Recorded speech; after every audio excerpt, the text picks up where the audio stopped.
in the blank. You're not getting any younger, so be okay with getting uncomfortable.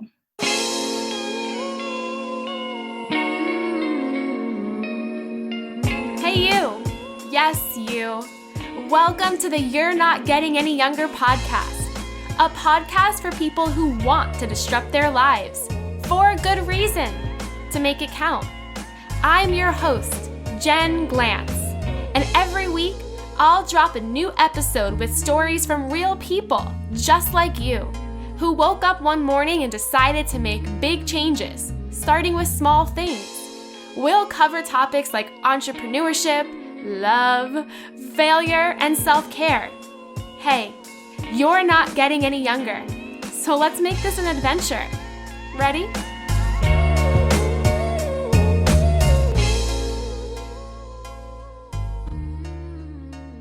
Hey, any youngers, it's me, your host, Jen Glantz. Welcome back to another episode of the You're Not Getting Any Younger podcast. I'm so happy that you're here. I apologize if you hear the air conditioning machine blasting in the background, but it's summer. I am still here in New York City, sweating profusely just going outside, so I could not turn off the air to record this. I said to myself, you know what? It's not a sacrifice that I am willing to make. How's the air conditioning in your house? That's the question. That's my icebreaker question. You know how people meet and they're like, how's the weather? What's new? I'm just like, how strong is your air conditioning machine? Well, that's not the topic of this week's episode. This week's episode has a fantastic topic, and the topic is finances, but not just finances, but more so around what to do when you really messed up your finances, or you've made a ton of mistakes and you're not quite sure what to do.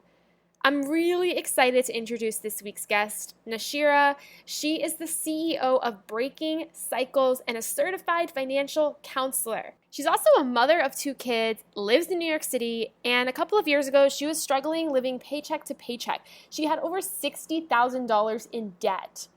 She wanted to fix that. She wanted to change that. And a lot of what she did was not only educate herself, build a foundation so that she could help other people, make sure that mountain of debt wasn't looming over their head like a dark cloud. On today's episode, we really break things down, such as how mental health and finances tie into each other, the resources you could use if you have no money to hire anybody to help you. What are those free resources? And of course, how to start being more open and honest about some of your financial mistakes. This week's guest means a lot to me because I actually met Nashira on an airplane. Her and I were both going to a business conference. We didn't know we were going to the same conference, but we were sitting next to each other, and midway through the flight, we struck up conversation, and we just opened up about all of the things in our lives. We sat together also on the way back from the conference, and we've stayed in touch since. I really value Nashira's work ethic and the fact that she puts being a mom over anything else, which is why she's found a way to take her finances so seriously and so strategic so that she never has to put her kids or her life in a bad position again. She's truly an inspiration to me, and I hope that you enjoy this episode. And as always, thanks for listening to the show. If you like the show, make sure you scroll down, rate us, leave us a review. We're always happy to hear from you, and come hang out with us in the secret You're Not Getting Any Younger Facebook group. I can't wait to see you there. Today's episode is brought to you by jenglantz.com, where you can find the kind of online courses that you've always wanted to take, but couldn't find in your local area or didn't have time to leave your house for. Yes, that's right. From your couch, you can completely learn a new skill set, change your life, and get started on your biggest dreams. Right now, we have 3 online courses available. We have a personal branding course, a start your own side business course, and finally, a course to help you do your own PR. Head on over to jenglantz.com/courses and find out more about enrolling today. Thank you so much for being on the show today, Nashira. My first question for you is a bit of a tough one, but I know you have a good answer. How would you describe who you are and what you do to somebody you just met at a party? Oh, that is a good one. Okay, so how would I describe myself? I would say I consider myself a financial health mentor. So mentoring people through their financial health journey. I say a mentor because I look at it as a lot of the people that I meet, or a lot of the people who are interested in doing work with me, most of them know what they should be doing, but they need guidance on as to why they're not doing it. And so a big part of the role I play in their financial journey is really helping them see the why behind why they're not making the decisions. So I would say financial health mentor. I own a personal finance practice that really just helps people find financial success. You know what's so interesting about that is I don't think a lot of people realize that there is a lot of mental health and emotion tied into finance. And why is that? Does it stem from just how we were raised in our beginnings, or does it stem from our mistakes? How are those two things so tied into each other, and why does no one talk about it? Yeah, I feel like money it may not be a taboo anymore. You do find a lot of conversations, especially online, happening about money. There is a lot of the deeper money issues that people are still not talking about. And a lot of the research that I learned during my financial therapy certification shows that we get our money scripts, or what people would consider our money behaviors, from early as the age of 7. Wow. So they can stem from, the type of household that you were raised in, whether you learn these money behaviors from your guardians, or your culture, or a society, or even the workplace that you are in. You do get to start to these money behaviors from so early on, and because you're not accustomed to talk about them and sit down and really analyze where they're coming from or why you're behaving in a certain way, you just grow up thinking that they're normal. Until you start to face some sort of financial stress situation, where we still may not even dig a little deep. Normally you just try to figure out what your numbers are. But you do get these scripts really early, from the age of like 7 or 8. Yeah, it's so interesting. And I've even started to be more aware of some of my financial mental health, and how I sometimes do things that are wrong with finances, just because I'm having this like gap inside of me where I feel like, oh, if I spend money on X, Y, and Z, I will feel better. And it's been really cool to break that apart and analyze it. And I want to ask you about you. I shared in the intro of this podcast episode that we met on an airplane going to a business conference, and I thought that you and your story were just so incredible. So can you share a little bit more about your background and how you got into financial counseling? Yeah, I know. And that us sitting next to each other and playing was so divinely connected. I was just all in your business on your laptop. Yeah, I know. And that was like the crazy part, is like, I'm so used to flying and like ignoring everyone. And I feel like I had this like angel of a human being next to me that, like, thank God it was just like crazy that we spoke. Yeah, it was amazing. And you also just inspired me just with your own story. But to share a little bit about myself, I got into the whole financial world just really based off my own journey. I had a new relationship in my faith, and I just really felt like what I valued and how I was spending really didn't align with my new beliefs. And that took me down a place of, okay, well, how do I fix this? Right? Like that problem solving mind, like, okay, I just want to fix it. I want to be better with my money. And because I thought I was doing really well, but when I really took a look, I wasn't. So I was making really great money at a really nice big company that I was working for, but I still was underwater. I still was in the negative, and I couldn't understand why I was living this paycheck to paycheck cycle, or always charging extra purchases. And as I started to dig deep, or actually when I first started, I started going to these programs, I started reading the books, I started, taking courses here and there, and everyone just kept offering me a budget. They kept saying, well, just get a budget and know your numbers and know where they're going. And that wasn't working for me. So I kind of felt like the oddball who couldn't get the programs right, right? So, and that was just such a huge struggle. I felt like a failure in this. And I just kept telling myself, you know what, I'm going to learn this until I can teach it. So I decided to go and get a financial counseling certification because I felt like this could really help me with the foundation of understanding some really basic principles, but also being able to teach it like if I was going to teach it to my kids.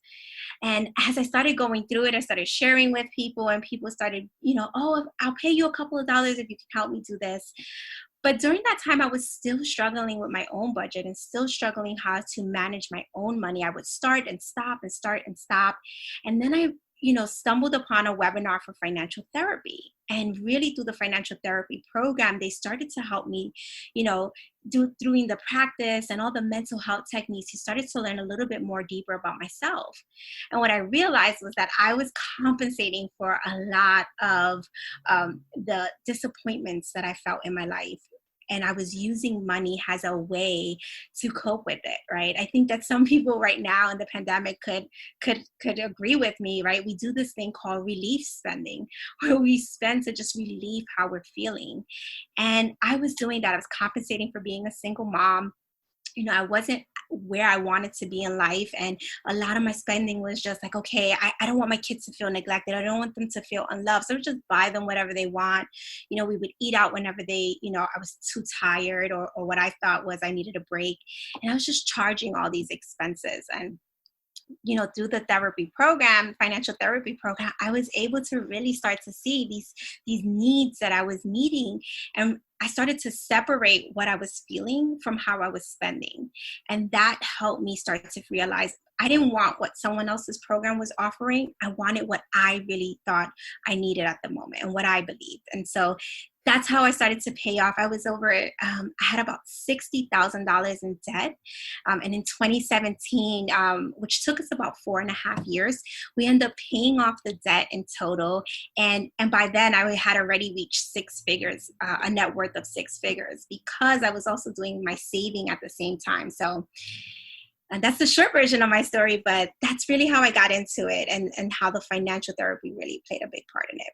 I mean, there's just so many interesting points of your personal story that I think, if you pick apart more and more, it started with just an overall frustration that you tapped into. And you're the CEO of a company called Breaking Cycles. And I want to ask about that. What do you mean by breaking these cycles? How do people realize they're in these cycles? And how do people find the courage to get out of them? I know I just asked you a 3-part crazy question, but what does it mean to break a cycle? How do you know you're in it? And how do you have the confidence to get out? Yeah, so I named the company Breaking Cycles because when I really started to look deep, I recognized that I was repeating a lot of the behaviors that I had learned growing up. So, I came from immigrant parents, and I watched how they worked so hard, yet we really didn't have much to show for it. And a lot of the spending habits, while I thought I was being more frugal or more wise with my money, I really wasn't. I wasn't being as aware as I should have been. And so when I say breaking, I created the business Breaking Cycles because that's what I kept telling myself throughout the journey. Because when you start to become aware or you want to get your finances in order, it's really tough. You lose a lot of friends along the way because you stop doing a bunch of things. You stop going a bunch of places. You're saying no to more and more offers. You're scaling back on things. And that's a pretty hard thing and uncomfortable thing to be doing. And so for me, I had to keep reminding myself, like, so what are you doing? Why are you doing this? I'm breaking cycles, right? I'm changing what I was doing because I value what I'm headed towards. And so that's how I got the name. That's why I named the business Breaking Cycles. How can someone recognize that they're in a cycle?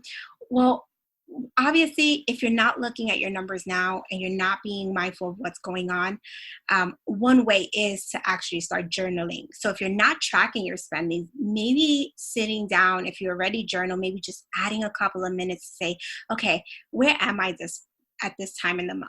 Am I trying to stretch everything because it's towards the end of the month and I have no more money? I'm waiting for the next check to come in. Or just continuously trying to find a way to recognize where you are financially throughout your month.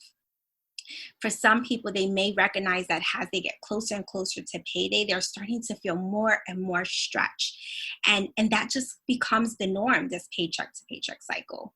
Um, how do you break it? Well, once you are aware, you have to really try to figure out, what is it about this cycle that you no longer want? What part of it, right? So we may love certain parts of our cycles, right? Like that payday, everyone feels like this relief when they get paid, right? They're excited.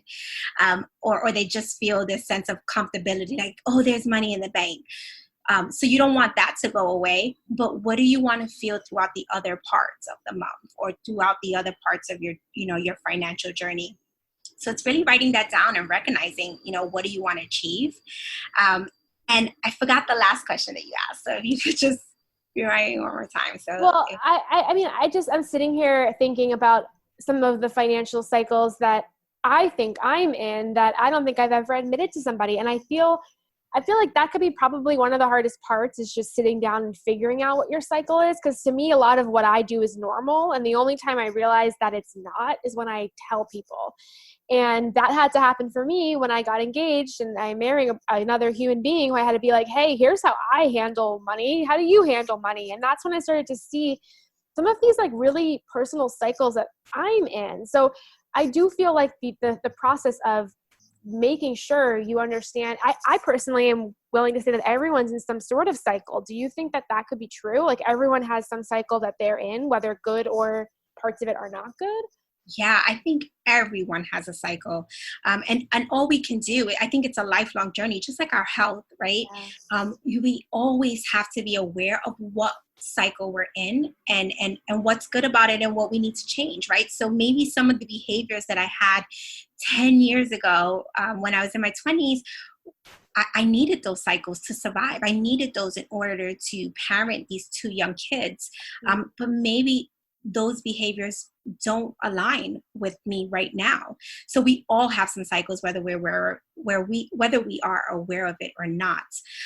But to your point, especially when we're making big life changes, those are a huge part of understanding, does this cycle work when I'm going to change? So if you're going to change careers or move from your 9 to 5 to being a small business owner, or whether you're getting married or even just starting to combine your finances, one of the phase in when someone starts to work with me is called Mind Your Language, where we actually learn how to talk about this. Because in some parts or another, whether we're single or not, we have to communicate about our finances, whether it be to the friends we're hanging out with, whether we're starting a relationship, whether we're a parent and we have kids, or even managing our money on the job, right? So whether it be with coworkers, going out with them, or, talking about your income to your supervisor or your boss. So we're all in some sort of cycles, but we need to learn also how to communicate that.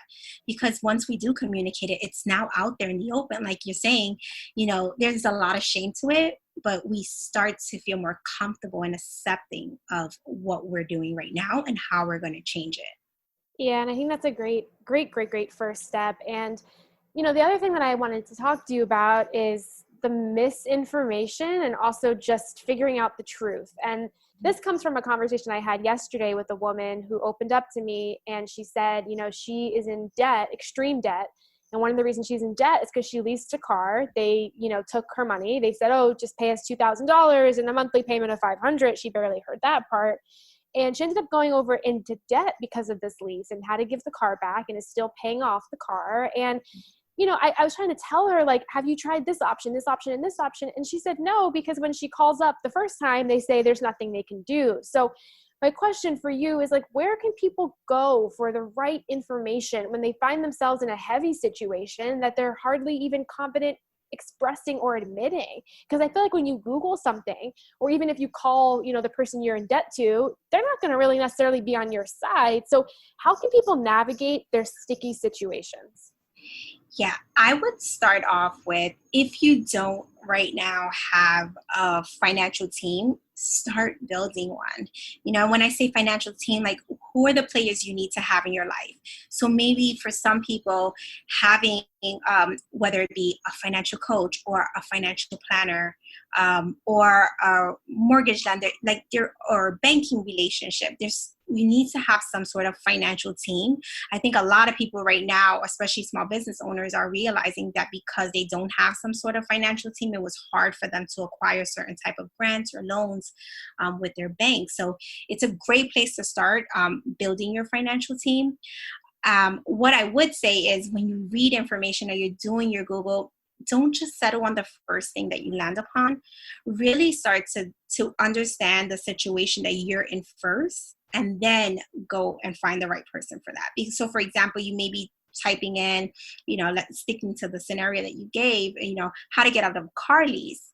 But you don't really know all the details about the lease that you actually signed, what it says, what were the requirements, what were the rules, what were the restrictions, really understanding that for yourself first, and then finding help for that. Because you can go into Google, it'll give you a wealth of information, right? There's so much noise out there. There's so many articles, so many blogs, you don't really know what applies to you, but you really need to first understand the situation that you're actually in.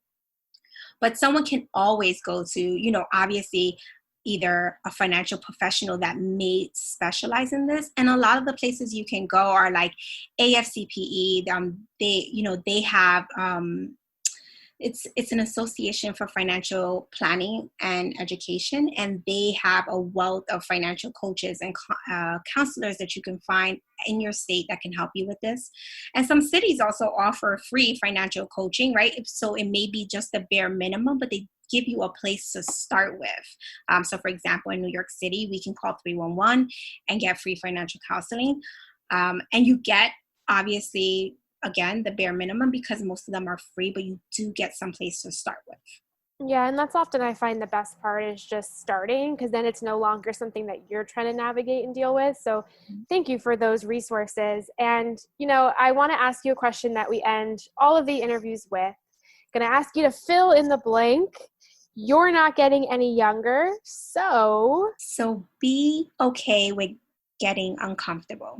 Oh, I love that. I think that is so important, especially when it comes to finances and communicating your finances. Before you go, can you please tell us where we can find out more about you and also about some of the awesome things you are launching in the next couple of months? Yes. So first off, thank you again, Jen, for having me on your podcast. For anyone who's interested in finding more about breaking cycles, you can go to breaking-cycles.com. You'll find information about my practice and how to get in touch. I'm also on Instagram at _breaking_cycles. And in the month of August, we'll be launching a new program called Financial Success from the Inside Out, which is a 4-month mentorship program, really doing exactly what I just said, getting uncomfortable. So we're dealing a lot with the internal aspect about money and really helping people, gain this newfound relationship with money. I love it. You are incredible. Thank you so much for your time and your tips today. Thank you for being here. Thank you. Hey you! Thank you for listening to the You're Not Getting Any Younger podcast. There are hundreds of thousands of pods out there, so thank you for listening to this one. You can find the show notes for this week's episode up on our website, anyyounger.com. Subscribe, rate, and review the You're Not Getting Any Younger podcast on iTunes so that other ears around the world can listen too. Oh, and join our secret You're Not Getting Any Younger Facebook group, where over 1,000 people are talking about how to disrupt their lives, for a good reason, to make it count.